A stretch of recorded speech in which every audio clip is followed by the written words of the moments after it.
Sporting Journal Radio, presented by Onyx. All right, now, once again, it's time to go up to Lake of the Woods to check in with Joe Henry. Joe, how's it going? Hey, Brett. How you doing, buddy? I saw something really interesting when we were up at Lake of the Woods last week. Dan and I were out there on a really calm day, and we were getting ready to film an episode of Prairie Sportsman, and the crew wasn't there yet. So we were going to go out and kind of pre-fish a little bit, try to find some spots for them, because we were going to fish with these guys for 2 days and basically try to put them on some fish, take them out. I was going to be running one of the rental boats from Arneson's, and Dan was in his boat. Then they had a couple of their own boats too. So we were bouncing around to some of the different reefs, and we wanted to go north. Like, we were supposed to go up to the northwest angle during that week, and we ended up not going up there. But we wanted to fish up there. So it was really calm. We're hitting these spots, and we kind of looked at each other, and we're like, should we run north? And before Dan even answered, he had the throttle down, pointed north.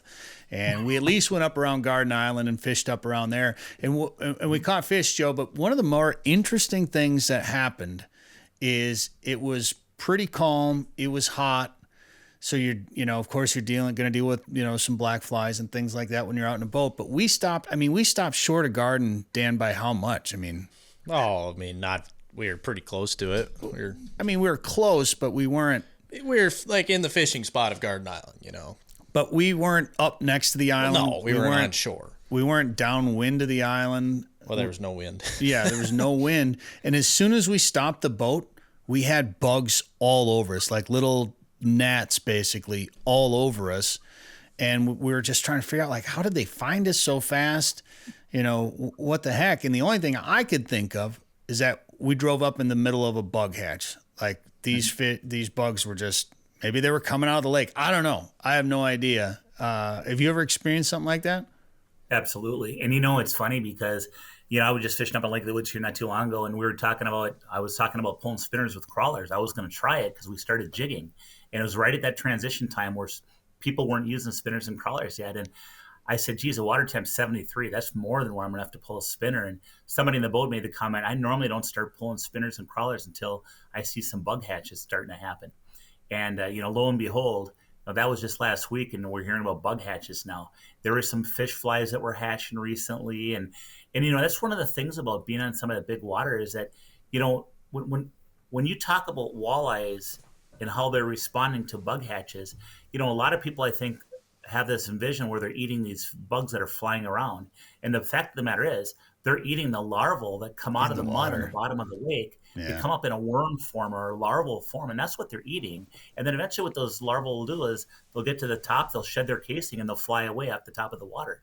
It's a whole biological experiment when you're out on these areas. And, it's interesting because sometimes it changes the way you fish. And the other thing is that is huge, a huge part of the forage base for all fish, including walleyes. People say, gosh, there's a bug hatch. Should I even go fishing? I have too much competition for food. Oh, you can absolutely catch walleyes during the bug hatch. Pulling spinners is a very, very good method to do that. Some people will pull they'll downsize their spinner and pull small spinners through that bug hatch, kind of mimicking some of that stuff.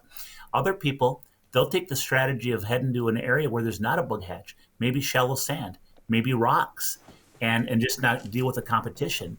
But again, it's all strategy. I'll tell you though, this time of year, pulling spinners with crawlers is just turned on. And yep, people are still jigging. People are pulling spinners with minnows. People are pulling crankbaits. All of those are catching fish.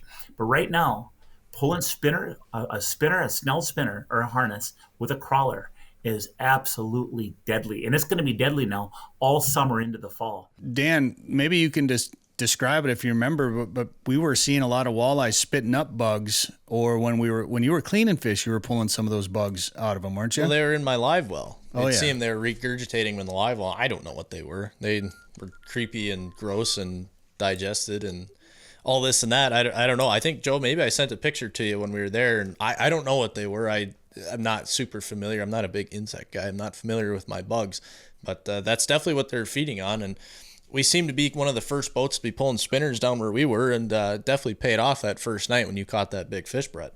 Yeah. Oh gosh, absolutely. Yeah. And we caught a lot of fish pulling spinners, and then we actually did some jigging too, Joe, and I was using the live scope, and basically we were kind of anchored off some structure, and then I was watching fish come in about 20 feet of water, and then they were bumping up on top to anywhere from 13 to 16 feet, and I assume coming up to feet up there. And so we had a guy up in the front of the boat who was jigging, and I think he was in like 16 feet of water, and he was vertically jigging. And then I was in the back of the boat, and I was casting a jig out to where I'd see him coming in 30, 40 feet away, and they were coming in on the bottom. And we were catching them in both places, up on top. And then I think I was cutting them off before they'd come up on top. But it was fun to watch that pattern, to see them come in to feed like that.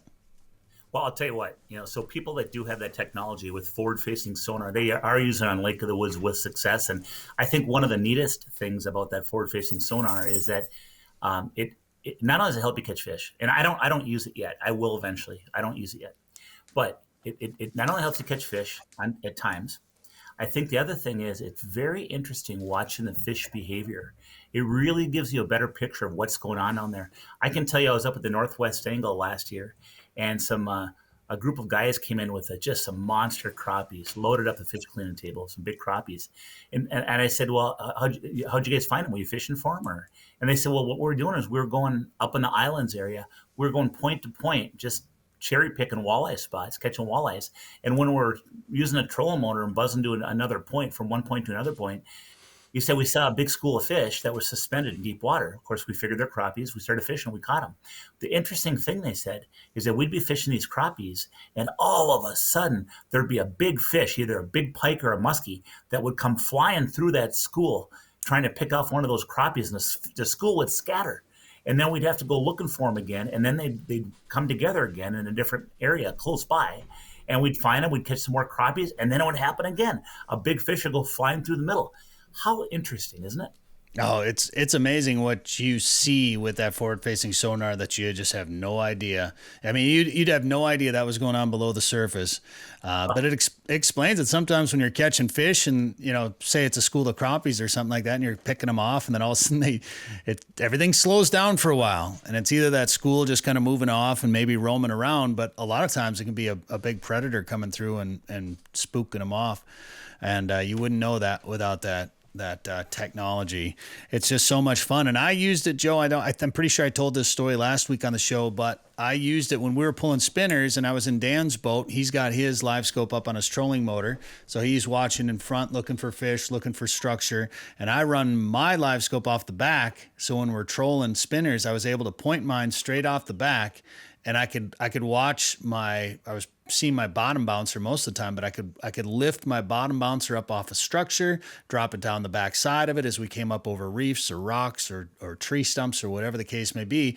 And now multiple times since then, I've seen fish come up behind it, and I know. And sometimes they're not all. I don't always see them, but a lot of times I've known when fish are about to hit that spinner because I've seen them on that live scope.